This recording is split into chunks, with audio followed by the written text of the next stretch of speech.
ஒரு ஜென் துறவி, அவருக்கு ரொம்ப வயசாயிட்டுது. கடைசி காலம். நண்பர்களெல்லாம் கூப்பிட்டார்.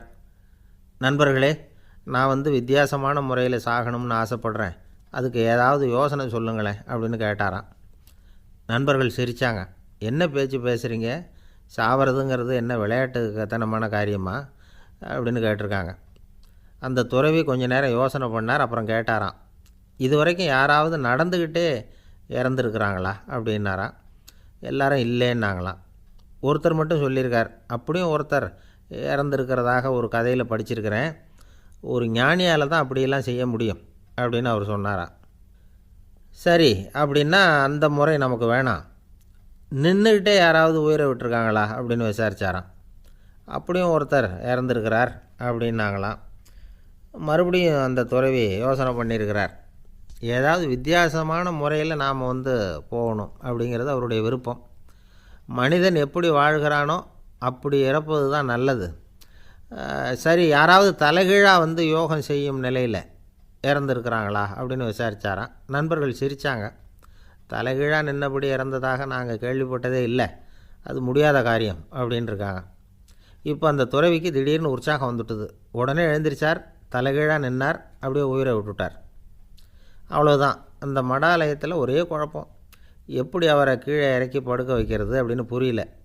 இப்படி உயிர் விடுறதை பற்றி அவங்க இது வரைக்கும் கேள்விப்பட்டதும் இல்லை. உண்மையிலேயே இவர் இறந்து தான் போனாராங்கிறதும் தெரியல. சோதித்து பார்த்தாங்க. இதய துடிப்பு, நாடி துடிப்பு எல்லாம் நின்று போயிருந்தது. இவர் எப்பவும் இப்படி தான், என்ன பண்ணுறது இப்போது அப்படின்னு சொல்லி எல்லோரும் குழம்பிக்கிட்டு இருக்கிற சமயத்தில் ஒரு பெரிய ஒரு யோசனை சொன்னார். இந்த துறவியோட மூத்த சகோதரி பக்கத்து மடாலயத்தில் இருக்கிறாங்க, அவங்கள இங்கே அழைச்சிட்டு வந்தால் ஏதாவது வழி கிடைக்கும் அப்படின்னார். அந்த அம்மாவுக்கு 90 வயசு. அழைச்சிட்டு வந்தாங்க. ஒரு குச்சியை ஊன்றிக்கிட்டு அப்படியே மெதுவாக நடந்து வந்தாங்க. தம்பி, தலைகீழாக நின்று உயிர் விட்டு இறக்கிறத பார்த்தாங்க. தம்பின்னு கூப்பிட்டு பார்த்தாங்க, ஒன்றும் காணோம். உடனே என்ன பண்ணாங்க, தன்னுடைய கைத்தடியால் தம்பியோட உடலை ஒரு தட்டு தட்டினாங்க. ஏப்பா, சாகிறப்பவும் உன்னுடைய குறும்புத்தனத்தை விடலையா? இப்படியாடா சாகிறது, ஒழுங்காக செத்து தொலை அப்படின்னாங்களாம். அவ்வளவுதான். உடனே அந்த துறவி திரும்பி நேராக நின்னார். அக்கா, கோவப்படாத, நான் ஒழுங்காக சாகிறேன், எப்படி செத்தா என்ன, எல்லாம் எனக்கு ஒன்று தான் அப்படின்னு சொல்லிவிட்டு அப்படியே தரையில் படுத்து உயிரை விட்டாராம். அதுக்கப்புறம் அந்த அம்மா கோலை கையில் எடுத்துக்கிட்டு அப்படியே திரும்பி கூட பார்க்காம அவங்க பாட்டுக்கு போயிட்டாங்களாம். மரணத்தை ஒரு விளையாட்டாக ஆக்கிய அந்த துறவிக்கு வாழ்க்கையே ஒரு விளையாட்டாக தான் இருந்திருக்குது. எந்த நோக்கமும் இல்லாமல் செயல்படுறதுன்னா என்னங்கிறதும் அவருக்கு தெரிஞ்சிருக்குது. பயனை எதிர்பார்க்காமல் பணி செய்து வாழ்ந்து மறைந்த மகான் அவர்.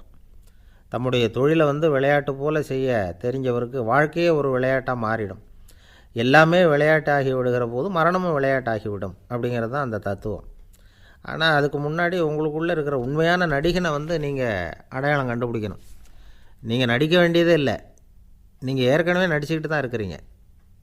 நீங்கள் இந்த உண்மையை தெரிஞ்சுக்கணும், அவ்வளவுதான். இதுதான் ஞானிகளுடைய கருத்து.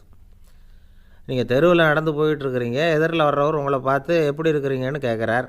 நல்லா இருக்கிறேங்கிறீங்க. உண்மையிலேயே நாம் நல்லா இருக்க மாட்டோம், ஏதாவது உடம்புல கோளாறு இருக்கும். ஆனால் அப்படி சொல்லுவோம், நல்லா இருக்கிறேன் அப்படின்னு. அது நடிப்பு தானே. உங்களை சந்தித்ததில் ரொம்ப மகிழ்ச்சி அப்படின்னு சொல்கிறோம். உடனே கொஞ்சம் நிதானமாக யோசித்து பாருங்கள், உண்மையிலேயே உங்கள் மனசு மகிழ்ச்சி அடைஞ்சுட்டுதா? அது நடிப்பு தானே. வாழ்க்கையை சரியாக புரிஞ்சுக்கிட்டால் எல்லாமே நடிப்புங்கிறது புரியும். கல்யாண பத்திரிக்கை அனுப்பியிருந்தேனே, ஏன்டா வரலன்னு கேட்டான் ஒருத்தன். வந்திருந்தேனே அப்படின்னானா இவன். டேய், ஏன்டா போய் சொல்கிற, நான் பத்திரிக்கையே உனக்கு அனுப்பலையே அப்படின்ட்டுருக்கான் அவன். அதுக்கு இவன் சொன்னானா, பத்திரிக்கை அனுப்புனேன்னு நீ போய் சொல்கிறப்போ கல்யாணத்துக்கு வந்தேன்னு நான் போய் சொல்லக்கூடாதா அப்படின்னானா. காசி மாநகரத்தை பிரம்மதத்தன் அப்படிங்கிற ராஜா ஆட்சி பண்ணிட்டு வந்தார். அவர் ஒவ்வொரு வருஷமும் ஒரு திருவிழா நடத்துறது வழக்கம். எல்லா தேசத்திலிருந்தும் எல்லா வகையான ஜனங்களும் அதில் கலந்துக்குவாங்க. ஒரு சமயம் அது மாதிரி விழா நடந்துக்கிட்டு இருந்தது. வைகுண்டத்திலேருந்து தேவலோகத்திலேருந்து நிறைய தேவகுமாரர்கள்லாம் காசி நகருக்கு அப்போது வந்திருந்தாங்க. அதில் முக்கியமாக ஒரு 4 தேவகுமாரர்கள். அந்த 4 பேரையும் சுற்றி ஏகப்பட்ட கூட்டம். அப்படி என்ன விசேஷம் அவங்கக்கிட்ட அப்படின்னா, மற்றவங்கள விட அவங்க முகம் அழகாக இருந்ததா அப்படி பார்த்தா அப்படியும் இல்லை. அவங்க அணிஞ்சிருந்த மலர் மாலைகள் தான் அதுக்கு காரணமாக. அந்த மலர்கள்லேருந்து அப்படி ஒரு அபூர்வமான நறுமணம். இதுக்கு முன்னாடி இப்படி ஒரு நறுமணத்தை அந்த ஊர் ஜனங்க அனுபவிச்சதே இல்லை. அதுதான் அந்த 4 பேரையும் சுற்றி கூட்டம். எல்லாரும் கேள்வி கேட்க ஆரம்பித்தாங்க. உடனே அந்த 4 தேவகுமாரர்களும் எல்லாருக்கும் தெரியும்படியாக வானத்தில் எழும்பி கொஞ்சம் உயரமாக நின்றுக்கிட்டாங்க. கீழே நின்றுக்கிட்டு இருந்த அரசன்லேருந்து ஆண்டி வரைக்கும் ஒருத்தர் பாக்கி இல்லாமல் ஒரே குரலில் எல்லாரும் அவங்கள பார்த்து, எங்களுக்கும் இது மாதிரி மாலையை போட்டுக்கணும்னு ஆசையாக இருக்குது, அதுக்கு நீங்கள் தான் அருள் பண்ணணும் அப்படின்னு கேட்டுக்கிட்டாங்க. மாலை போட்டுக்கிறதுனா எல்லாருக்கும் ஆசையாக தானே இருக்கும். அந்த 4 தேவகுமாரர்களில் ஒருத்தர் புத்தர் பிரான். அவர் சொன்னார், பூலோகவாசிகளே, நான் சொல்கிறத கொஞ்சம் பொறுமையாக கேளுங்க. கக்காரு அப்படிங்கிற கற்பக விருஷத்தின் மலர்களால் தொடுக்கப்பட்டது இந்த மாலை. இதுக்கு நிறைய சக்தி உண்டு. எந்த காலமும் இது வாடாது, வாசனையும் குறையாது. ஆனால் இதை அணிந்து கொள்கிறதுக்கு சில தகுதிகள் தேவை அப்படின்னார். என்ன தகுதி அது சொல்லுங்களேன் அப்படின்னு ஏக காலத்தில் எல்லாரும் சத்தம் போட்டாங்க. தீய இயல்புகள் உள்ளவங்க, இழிந்த சிந்தனை, இழிந்த செயல் உள்ளவங்க இந்த மாலையை அணிய முடியாது அப்படின்னார். அவ்வளோதான். கூட்டத்தில் சத்தம் போட்டவங்கள்லாம் மெதுவாக அப்படி அடங்க ஆரம்பிச்சிட்டாங்க. இன்னொரு தேவகுமாரன் சொன்னார், அடுத்தவங்க பொருளை அபகரிக்காதவன், அடுத்தவங்களுக்கு கெடுதல் பண்ணக்கூடிய பொய் பேசாதவன், பேராசையினால் கெட்ட வழியில் பொருள் ஈட்ட நினைக்காதவன் இந்த மாலையை போட்டுக்கலாம் அப்படின்னார். கூட்டத்திலிருந்து யாரும் முன்னுக்கு வரல. ஒரே ஒரு ராஜகுரு மட்டும் கொஞ்சம் முன்னாடி வந்தார். பெரியவர், படித்தவர். அவர், எனக்கு தகுதி இருக்குது அந்த மாலையை போட்டுக்கிறதுக்கு அப்படின்னார். வேறு ஒன்றும் இல்லை, பொய் சொல்லியாவது அந்த மாலையை வாங்கிக்குவோமே அப்படின்னு முடிவு பண்ணிட்டார் அவர். அவ்வளோதான், மாலையை வாங்கிட்டார். அடுத்த தேவகுமாரன் பேசினார். யாருக்கு திடமான அறிவும் மனமும் இருக்குதோ, யாருக்கு நல்ல காரியங்களில் அசையாத ஈடுபாடு இருக்குதோ, நல்ல அரிய பொருள்களை தனியாக தான் மட்டும் அனுபவிக்க விரும்பாதவர் யாரோ அவர் முன்னாடி வந்து இந்த மாலையை வாங்கிக்கலாம் அப்படின்னார். அந்த தகுதியும் எனக்கு இருக்குன்னார் ராஜகுரு. மாலையை வாங்கி போட்டுக்கிட்டார். இன்னொரு ராஜகுமாரன் பேச ஆரம்பித்தார். அறநெறியில் செல்வம் சேர்க்கணும், ஆடம்பர பொருள்களுக்கு அடிமையாகக்கூடாது, வெற்றி அடைஞ்சாலும் கர்வம் வரக்கூடாது, அப்படிப்பட்டவங்க இந்த மாலையை போட்டுக்கலாம்னார். துணிஞ்சு பொய் சொல்லி அதையும் வாங்கி கழுத்தில் போட்டுக்கிட்டார் இந்த ராஜகுரு. இன்னொரு ராஜகுமாரன் சொன்னார், சான்றோர்களை நிந்திக்காதவங்க, புறம் பேசாதவங்க இந்த மாலையை போட்டுக்கலாம்னார். அதையும் வாங்கி போட்டுக்கிட்டார். திருவிழா முடிஞ்சுது, எல்லோரும் திரும்பி போயிட்டாங்க. மறுநாள் ராஜகுரு 4 மாலைகளையும் போட்டுக்கிட்டு ராஜசபைக்கு வரார். வந்தவர் ரொம்ப அவஸ்தையோடு வர்றார்.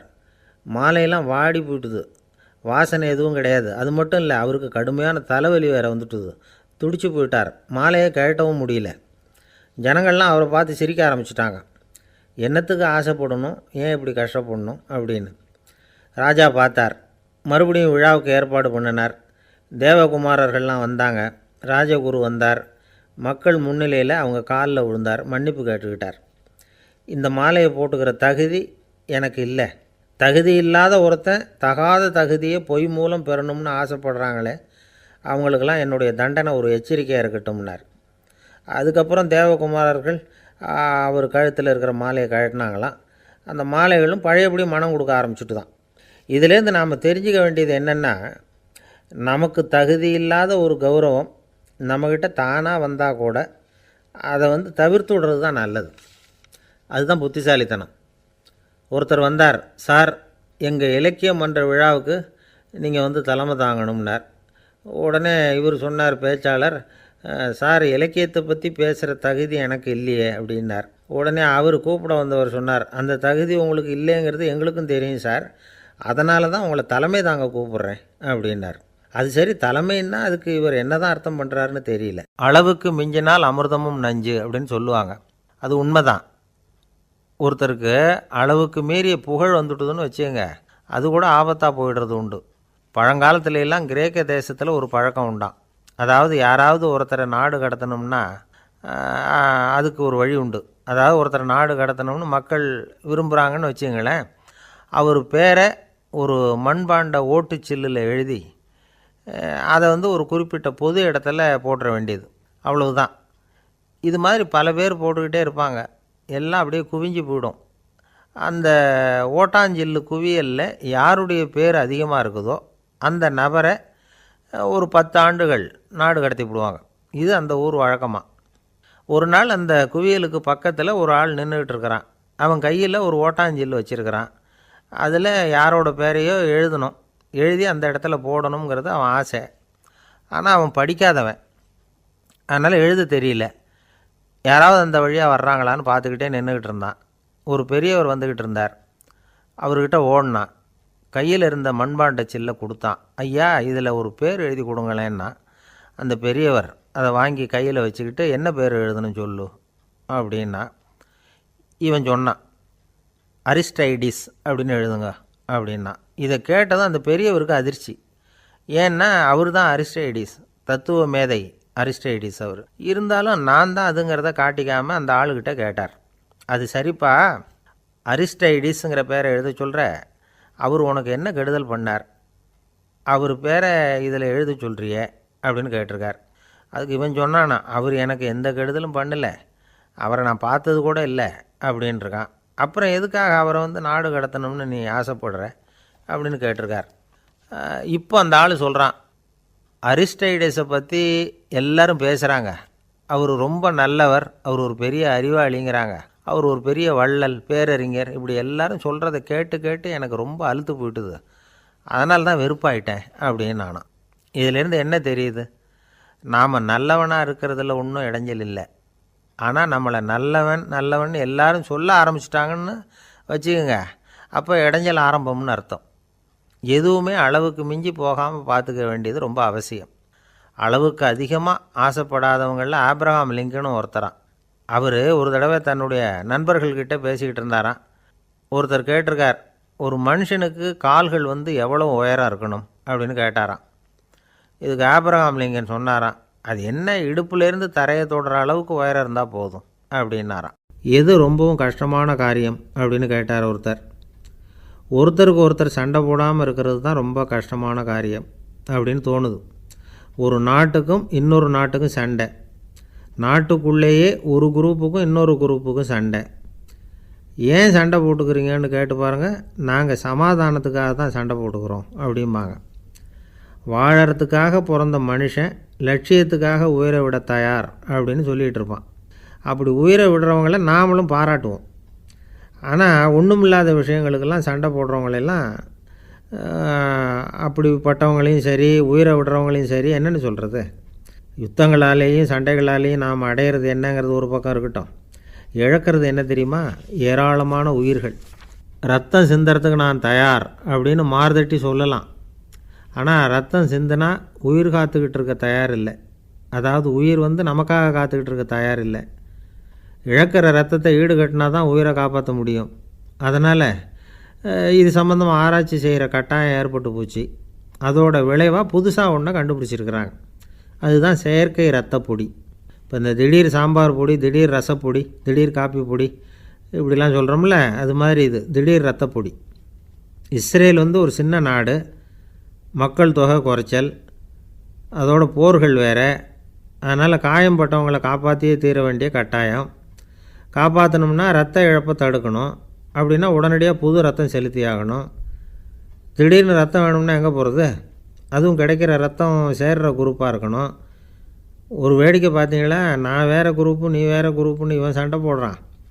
இதில் அடிபட்டவனுக்கு ரத்தம் கொடுக்க போனால் அதுலேயும் அது வேறு வேறு குரூப்பாக இருக்குது. அது ரத்தமும் வேறு வேறு குரூப்புன்னு சொல்லிகிட்டு இருக்குது. எந்த குரூப்பு ரத்தம் வேணும், அது உடனடியாக கிடைக்கலன்னா என்ன பண்ணுறது? இப்படிப்பட்ட கஷ்டம்லாம் நமக்கு வந்துடுது. இதுக்காக தான் விஞ்ஞானிகள் இந்த ரத்த பொடியை கண்டுபிடிச்சிருக்கிறாங்க. அதாவது ஒரு ஆள் அடிபட்டு போட்டான்னு வச்சுங்களேன், அவனுக்கு ரத்தம் கிடைக்கல, உடனே என்ன பண்ணலாம்? இந்த சுத்தப்படுத்தப்பட்ட தண்ணீரை கொஞ்சம் எடுத்துக்க வேண்டியது, அதில் இந்த ரத்த பொடியை கரைக்க வேண்டியது. இப்போ இந்த செயற்கை ரத்தம் தயாராகிட்டுது.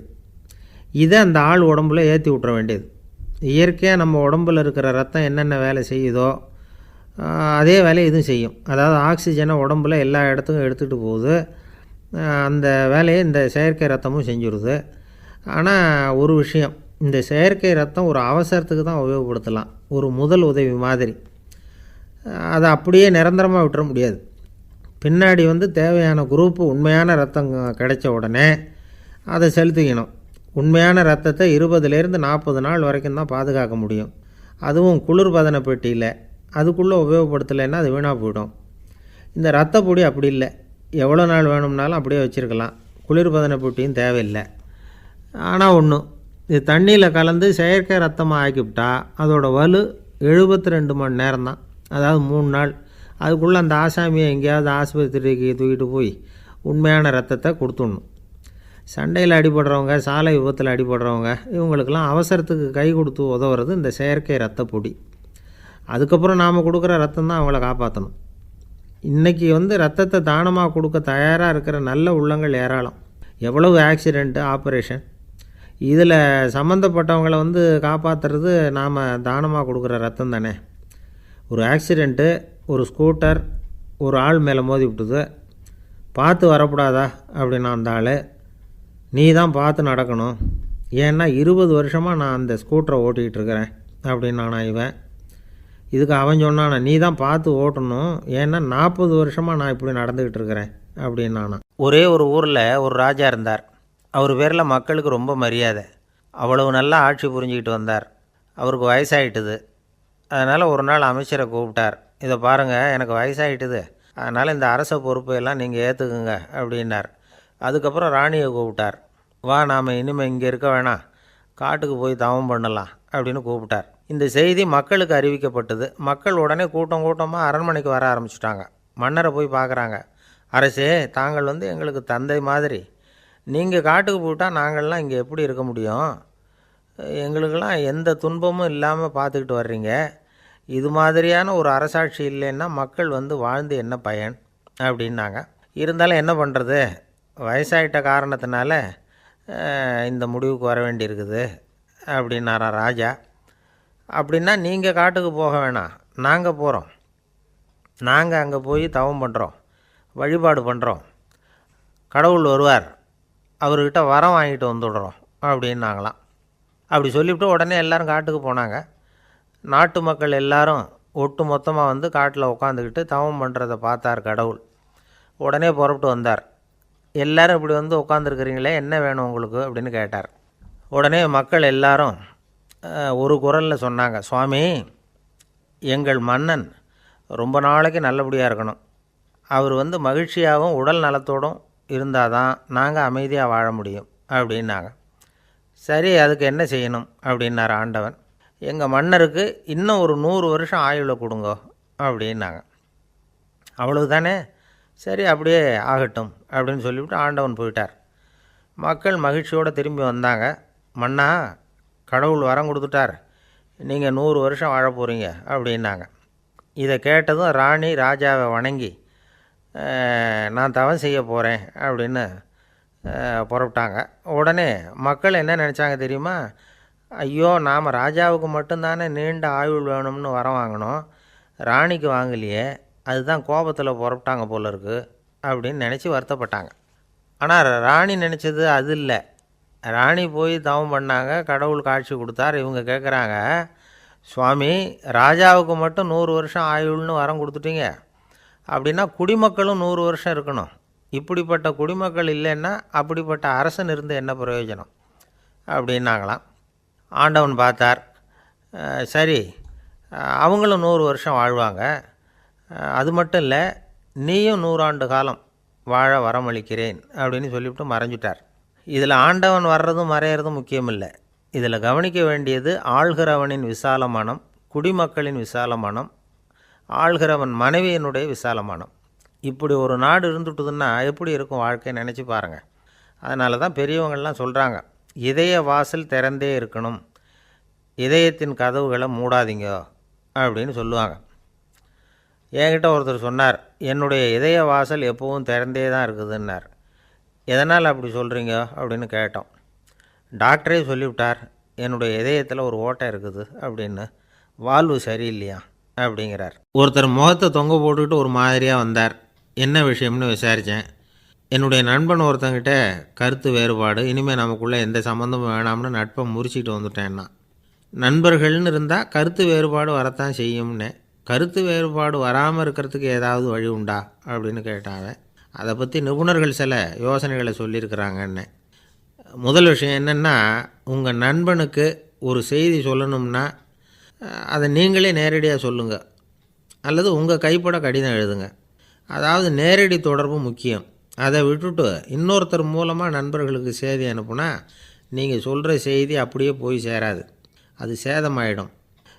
கூட்டி குறைச்சி சொல்லிவிடுவாங்க, அது குழப்பத்தில் கொண்டாந்து விட்டுரும். இது ஒரு யோசனை. ரெண்டாவது யோசனை என்னென்னா, நீங்கள் ஒரு நல்ல காரியத்தை செய்யும் பொழுது உங்கள் நண்பரையும் சேர்த்துக்குங்க, அவருக்கும் அதில் ஒரு ஈடுபாட்டை உருவாக்குங்க. மூணாவது யோசனை, நம்ம பக்கத்தில் இருக்கிற நண்பர் மகிழ்ச்சி அடைகிற மாதிரி ஏதாவது செய்யணும். சின்ன சின்ன செயல்களாக இருந்தாலும் பரவாயில்ல, அவர் நமக்கு எதுவும் செய்யலையே, நாம் எதுக்கு செய்யணும் அப்படின்னு நினச்சிக்கிட்டு இருக்கக்கூடாது. நாலாவது யோசனை என்னென்னா, உங்களுக்கு ஒரு பிரச்சனையா அல்லது உங்கள் நண்பருக்கு ஒரு பிரச்சனையா, எதுவாக இருந்தாலும் 2 பேரும் சேர்ந்து உட்காந்து ஆலோசனை பண்ணுங்கள். நம்ம யோசனையும் கேட்கப்படுதே அப்படிங்கிற நினைப்பே அவருக்கு ஒரு மன நிறைவை உண்டாக்குமா. 5வது யோசனை, உங்கள் நண்பர் ஏதோ ஒரு காரியத்தை செய்கிறார், நீங்கள் உடனே அவசரப்பட்டு நீ செய்கிறது தப்புன்னு தீர்ப்பு சொல்லக்கூடாது. அவர் அதை செய்கிறதுக்கான நியாயங்கள் எவ்வளவோ இருக்கும், அதை புரிஞ்சுக்கிறதுக்கு முயற்சி பண்ணணும். 6வது யோசனை, உங்கள் நண்பர் என்ன சொன்னாலும் அதை பொறுமையாக கேளுங்க. அவர் சொல்கிறத புரிஞ்சுக்கணும், அவர் சொல்ல விரும்புகிறத புரிஞ்சுக்கணும், அவர் சொல்ல முடியாமல் தவிக்கிறதையும் புரிஞ்சுக்கணும். இப்படி 3 விதமாகவும் அவரை புரிஞ்சுக்கிட்டு அதுக்கு தகுந்த மாதிரி செயல்படணும். 7வது யோசனை என்னென்னா, உங்கள் நண்பர் உங்ககிட்ட ஏதோ ஒரு கருத்தை சொல்கிறார், அது உங்களுக்கு பிடிக்கல, அதுக்காக உடனே நீ சொல்கிறது சரியில்லை, நான் ஒத்துக்க மாட்டேன் அப்படின்லாம் மறுத்துக்கிட்டு இருக்கக்கூடாது. அவர் சொல்கிறத கேட்கணும், பொறுமையாக சிந்திக்கணும், அதுக்கப்புறம் பதில் சொல்லணும். இப்படிலாம் நடந்துக்கிட்டால் நண்பர்களுக்குள்ள கருத்து வேறுபாடு வர்றதுக்கு வாய்ப்பே இருக்காது அப்படின்னு வல்லுநர்கள் தொகுத்து சொல்லியிருக்கிறாங்க இந்த யோசனைகளை.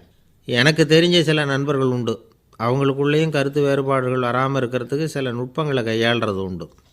ஒருத்தர் சொன்னார், அந்த டாக்டர் சின்ன வயசுலேருந்து என் கூட பழகினவர், நாங்கள் 2 பேரும் இணை பிரியாத நண்பர்கள், இருந்தாலும் எனக்கு உடம்பு சரியில்லைன்னா நான் அவர்கிட்ட வைத்தியம் பார்த்துக்க மாட்டேன் அப்படின்னார் ஒருத்தர். ஏன் அப்படின்னு கேட்டேன். எங்கள் நட்பு கெட்டு போடக்கூடாது இல்லையா, அதனால தான் அப்படின்னார் இவர். பொங்கல் திருநாள்னால் இது ஏதோ அறுவடை திருநாள் அப்படின்னு சொல்லுவோம். அதாவது வருஷம் பூரா நாம் பாடுபட்டு அதனுடைய பலனை அனுபவிக்கிற நாள் அப்படிங்கிறது நாம் சொல்லிகிட்டு இருக்கிறது. இது முக்கியமாக இது ஒரு நன்றி அறிவிப்பு நாள் அப்படின்னு சொல்லுவாங்க. இன்றைக்கி நிறைய நன்றி அறிவிப்பு கூட்டம்லாம் நடந்துக்கிட்டு இருக்குல்ல, அது மாதிரி விவசாயிகள் நடத்துகிற ஒரு நன்றி அறிவிப்பு விழா இது. யாருக்கு நன்றி சொல்கிறாங்கன்னா, ஆதவனுக்கு. அதாவது சூரியன் இல்லைன்னா விவசாயம் இல்லை, அதனால் ஆதவனுக்கு நன்றி செலுத்துகிற நாளாக இந்த பொங்கல் திருநாளை நாம் கொண்டாடுறோம். அதாவது இந்த பொங்கலில் விவசாயிகள்கிட்டேருந்து நிறைய பண்புகளை நாம் தெரிஞ்சுக்க வேண்டிய நாள் இது. விவசாயிகள் அவங்க விவசாயம் முன்னேறி இருக்கிற அளவுக்கு விவசாயிகளுடைய வாழ்க்கை தரம் முன்னேறலை. அந்த அளவுக்கு அவர்கள் நாட்டுக்காக உழைச்சிக்கிட்டு இருக்கிறாங்க. அந்த காலத்திலே அதை பற்றி ஒரு கதை சொல்கிறது உண்டு. ஒரு வயசான ஆள் நிலத்தில் ஏறு உழுதுகிட்டு இருந்தாராம். கிழிஞ்சு போன ஒரு சின்ன துண்டை தான் இடுப்பில் கட்டியிருந்தாராம். தலையில் ஒரு கந்தலை சுற்றி இருந்தார், உடம்பு பூரா சேரு, ரொம்ப ஏழை. ஏறு ஓட்டிகிட்டு இருக்கிறவர் வேறு எப்படி இருப்பார்? இருந்தாலும் அந்த ஆள் ரொம்ப ஜாலியாக பாட்டு பாடிக்கிட்டே ஏறு உழுதுகிட்டு இருந்தாராம். உடம்புல தான் அவர் ஏழையை தவிர மனசில் ஒரு ஏழையாக தெரியல. அந்த சமயத்தில் அந்த நாட்டு ராஜா அந்த பக்கமாக குதிரை மேலே வந்தாராம். வேட்டைக்கு போயிட்டு பரிவாரங்களோடு திரும்பி வந்துக்கிட்டு இருக்கிறார். ரொம்ப செல்வ செழிப்பில் இருக்கிற ராஜா அவர் இந்த வயசான விவசாயியை பார்த்துருக்கார். இந்த ஆள் ரொம்பவும் ஏழைங்கிறது அவரை பார்த்தாவே பளிச்சுன்னு தெரியுது. கட்டிக்கிறதுக்கு நல்ல துணி இல்லை, உடம்போ இழைச்சி போயிருக்குது, வயிறு முதுகில் போய் ஒட்டிக்கிட்டு இருக்கு, கண்ணு குழி விழுந்து போயிருக்குது. ஆனாலும் முகத்தை பார்த்தா சந்தோஷமாக இருக்கிற மாதிரி இருக்குது. இவ்வளோ உற்சாகமாக பாடிக்கிட்டு இருக்கிறாரே அப்படின்னு ஆச்சரியமாக நினச்சி பார்த்தார் அந்த ராஜா. சரி, அவர்கிட்ட கொஞ்சம் பேச்சு கொடுத்து பார்க்கலாம் அப்படின்னு முடிவு பண்ணார். ஐயா பெரியவரே, இப்படி கொஞ்சம் வர முடியுமான்னாராம். பொழுது போகிறதுக்குள்ளே நான் இந்த வயல் பூரா உழவு ஓட்டி ஆகணும், அதனால் பேசுகிறதுக்கு நேரம் இல்லை அப்படின்னாராம் அந்த பெரியவர். என்ன அவ்வளவு அவசரமாக? மீதி இருந்தால் நாளைக்கு உழுதக்கூடாதா? அது சரி, உனக்கு எத்தனை ஏக்கர் நிலம் இருக்குது அப்படின்னு விசாரிச்சிருக்கார் ராஜா. எனக்குன்னு சொந்தமாக உள்ளங்கை அளவு கூட நிலம் கிடையாது, இது எங்கள் முதலாளியோட நிலம். இதை பூராவும் உழுது முடித்தா தான் அவர் கூலி கொடுப்பார். நான் கூலிக்கு உழுதுகிட்டு இருக்கிறேன், உங்ககிட்ட பேசிக்கிட்டு இருந்தால் அவருக்கு துரோகம் பண்ணது மாதிரி ஆகிடும் அப்படின்னாராம். ராஜா குதிரையை விட்டு கீழே இறங்கினார். வரப்பில் நடந்து அந்த பெரியவர்கிட்டே போனாராம். சரி, ஒரு நாள் பூரா உழுதா உனக்கு எவ்வளவு கூலின்னு கேட்டிருக்கார். 8 அணா கூலி கிடைக்கும்னாராம் அவர். இது ரொம்ப காலத்துக்கு முன்னாடி நடந்த ஒரு சம்பவங்கிறதுனால அப்போ 8 அணா கூலிங்கிறது ரொம்ப பெருசு. இருந்தாலும் அதுவும் அந்த ராஜாவுக்கு பெரிய கூலியாக தெரியல. இவ்வளவு தானா, இதை வச்சுக்கிட்டு நீ எப்படி காலம் தள்ளுற அப்படின்னாராம். ஒன்றும் கவலை இல்லை அப்படின்னாராம் அவர். ராஜாவுக்கு ரொம்ப ஆச்சரியமாக போச்சு. 8 அணா கூலி வாங்குகிற இந்த ஆள் கவலை இல்லாமல் இருக்கிறார், ஏராளமான வசதியோடு இருக்கிறன்னா கவலை இல்லாமல் வாழ முடியலையே அப்படின்னு நினச்சி பார்த்துருக்கார். அது சரி, 8 அணாவில் எப்படி குடும்பம் நடத்துகிற அப்படின்னு கேட்டாராம். எனக்கு கிடைக்கிற 8 அணாவில் 2 அணா குடும்பத்துக்கு செலவழிக்கிறேன், 2 அணா பழைய கடனுக்கு கொடுக்குறேன், 2 அணா தர்மம் செய்கிறேன், 2 அணா வட்டிக்கு கொடுக்குறேன், ஒரு குறையும் இல்லைன்னாராம். ராஜாவுக்கு ஒன்றும் புரியல. எனக்கு ஒன்றும் புரியலையேன்னு இருக்கார். ஐயா, எனக்கும் என் மனைவிக்கும் 2 அணா செலவாகுது. வயசான அம்மா அப்பா இருக்கிறாங்க, சின்ன வயசில் என்னை காப்பாற்றினவங்க அவங்க. அந்த கடனுக்கு 2 அணா செலவாகுது, அது பழைய கடன். என் தங்கச்சி ஒருத்தி ஆதரவு இல்லாத நிலைமையில் தன்னுடைய மகனோட என் வீட்டில் இருக்கிறா, அவளுக்கும் அவள் மகனுக்கும் 2 அணா செலவு பண்ணுறேன், அது தர்மம். எனக்கு 2 பிள்ளைங்க இருக்கிறாங்க, அவங்களுக்கு 2 அணா செலவு பண்ணுறேன், அது வட்டிக்கு கொடுக்கறது மாதிரி. பிற்காலத்தில் அவங்க எங்களை காப்பாற்றுவாங்க. அந்த வகையில் நான் திருப்தியோடு வாழ்ந்துக்கிட்டு இருக்கிறேன் அப்படின்னாராம். ராஜாவுக்கு அர்த்தம் புரிய ஆரம்பிச்சுதான். அந்த பெரிய நிலத்தை விலை கொடுத்து வாங்கி அந்த பெரியவருக்கே தானமாக கொடுத்துட்டாராம். இப்போ உழுதவருக்கே நிலம் சொந்தமாயிட்டுது. அன்னையிலேருந்து அரசனுக்கும் ஆறுதல் கிடைச்சிதான். இப்படி ஒரு கதை சொல்லுவாங்க. 8 அணா வருமானத்தை வச்சுக்கிட்டு எப்படி காலத்தை தள்ளுறதுன்னு சொல்கிறதுக்காக இந்த கதையை சொல்கிறதாக யாரும் தப்பாக நினச்சிக்கக்கூடாது. கிடைக்கிறத எப்படி பங்கு போடுறார், எப்படி திருப்தியாக வாழறார் அப்படிங்கிறது தான் முக்கியம். அது மாதிரி இன்றைக்கு இந்த பொங்கல் திருநாளில் உழவர்கள் மனசு மகிழ்ச்சியாக இருந்ததுன்னா அது எல்லாரும் மகிழ்ச்சியாக இருக்கிறது மாதிரி அர்த்தம். அதனால் அவர்கள்ட்டேருந்து நாம் பாடம் கற்றுக்கணும். சில உழவர்கள் தங்கள் நிலத்தில் விளையிறத தாங்கள் சாப்பிட மாட்டாங்க, அடுத்தவங்கள்ட்ட விற்றுட்டு சந்தையில் போய் வேறு அரிசி வாங்கிட்டு வந்து தான் இவங்க சாப்பிடுவாங்க. அப்படிப்பட்ட விவசாயிகள்லாம் இது உண்டு. பங்கிடுகிற பண்பை உழவர்கள்ட்டேருந்து கற்றுக்கொள்ளுங்கள் அப்படிம்பாங்க. ஒரு ஆள் நிம்மதியாக மகிழ்ச்சியாக இருந்தானா, உங்கள் நிம்மதிக்கும் மகிழ்ச்சிக்கும் என்ன காரணம்னு கேட்டிருக்கார் இன்னொருத்தர். என்கிட்ட இருந்தது பூராவையும் என் பிள்ளைங்களுக்கு சமமாக பங்கு போட்டு கொடுத்துட்டேன், எனக்குன்னு எதுவுமே வச்சுக்கல, அதுதான் நிம்மதிக்கு காரணம்ன்றிருக்கான். உங்ககிட்ட இருந்தது எவ்வளவு இருந்தது அப்படின்னு கேட்டிருக்காரு அவர். மொத்தமாக ஒரு 50,000 ரூபா இருக்கும் அப்படின்னு இருக்கான். அவ்வளவும் பணமாகவே இருந்ததா அப்படின்னு கேட்டிருக்காங்க இவங்க. இல்லைங்க, அவ்வளவும் கடன், அதை தான் பிரித்து கொடுத்துருக்கேன் பிள்ளைங்கக்கிட்ட அப்படின்னு நானும். அவன் ஒரு பெரிய பியானோ கலைஞர், வியன்னாவில் இருந்தார். ரொம்ப புகழ்பெற்ற இசை கலைஞர் அவர். இங்கிலாந்து மகாராணி விக்டோரியா அவருடைய சங்கீதத்தை கேட்கணும்னு ஆசைப்பட்டாங்க. அவரை அரண்மனைக்கு கூப்பிட்டாங்களாம், பியானோ வாசிக்க சொல்லி கேட்டாங்களாம். இவரும் ரொம்ப பிரமாதமாக வாய்ச்சி காட்டியிருக்கார். உடனே பாராட்டி பரிசுகள்லாம் கொடுத்து அனுப்புனாங்களாம். அந்த இசையை கேட்குறதுல அரசிக்கு ரொம்பவும் ஆர்வம் உண்டு. அதனால் அதுக்கப்புறமும் அந்த கலைஞர் அடிக்கடி அரண்மனைக்கு வர வேண்டிய அவசியம் ஏற்பட்டது. ஏன்னா அரசி கூப்பிட ஆரம்பித்தாங்க, இவர் போகணும், அங்கே இசை நிகழ்ச்சி நடத்தணும், இவர் அங்கே பாடி வாசிக்கிறது உண்டு. ஒரு தடவை மகாராணி அவரை பார்த்து, உங்கள் நாட்டு தேசிய கீதம் பாடுங்களேன் அப்படின்னு கேட்டாங்களாம். உடனே அவர் தன்னுடைய நாடான ஆஸ்திரியாவின் தேசிய கீதத்தை பாடியிருக்கிறார். அவர் பாட ஆரம்பித்த உடனே மகாராணி எழுந்திரிச்சு நின்னாங்களாம்.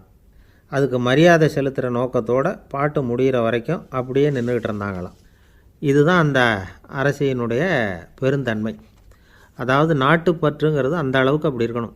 இப்படி ஒரு அரசியே நம்ம நாட்டு தேசிய கீதத்துக்கு எழுந்திரிச்சு நின்று மரியாதை செலுத்துகிறாங்க அப்படிங்கிறத புரிஞ்சிக்கும் பொழுது அந்த முதிய கலைஞரின் மகிழ்ச்சிக்கு அளவே இல்லையாம். அதுக்கப்புறம் அந்த பியானோ கலைஞர் ஒரு நாள் தன்னுடைய நண்பர் ஒருத்தர்கிட்ட பேசிக்கிட்டு இருந்தாராம். அப்போ சொன்னாராம், மகாராணியார் எனக்கு எவ்வளவோ பரிசுகள்லாம் கொடுத்துருக்குறாங்க, ஒரு தடவை எனக்கு வைரக்கல் பதித்த அணி ஒன்றை கூட பரிசாக கொடுத்தாங்க. ஆனால் அதை விட உயர்ந்த விலை மதிக்க முடியாத அணி என்ன தெரியுமா, நான் என்னுடைய நாட்டு தேசிய கீதத்தை நான் பாடுறப்போ அவங்க எழுந்திரிச்சு நின்று மரியாதை செலுத்தினாங்களே, அதுதான் எனக்கு கிடைச்ச மிகப்பெரிய பரிசு அப்படின்னாராம். எனக்கு தெரிஞ்ச சங்கீத வித்வான் ஒருத்தர் இருக்கார். சமீபத்தில் ஒரு நாள் அவரை பார்த்தேன். எப்படி போயிட்டுருக்கு உங்கள் தொழில் அப்படின்னு கேட்டேன். ரொம்பவும் வித்தியாசமாக போயிட்டுருக்குங்க அப்படின்னார். என்ன சொல்கிறீங்க அப்படின்னேன். முன்னாடியெல்லாம் நான் பாடினா எதிரில் இருக்கிறவங்க தான் எழுந்திரிச்சு போயிட்டு இருந்தாங்க, இப்போ எப்படின்னா நான் பாட ஆரம்பிச்சுட்டா உடனே பக்கவாத்தியக்காரனே எழுந்திரிச்சு